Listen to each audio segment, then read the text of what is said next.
You ask Tiger to solve. This deals with linear equations with one unknown. The final result is x equals 12. Let's solve it step by step. Simplify the expression. Find the greatest common factor of the numerator and denominator.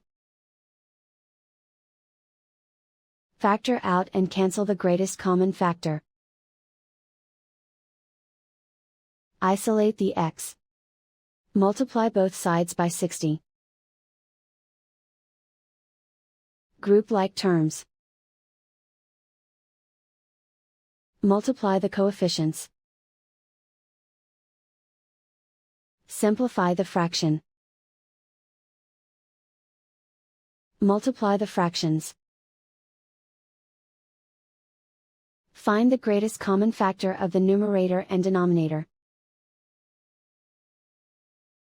Factor out and cancel the greatest common factor.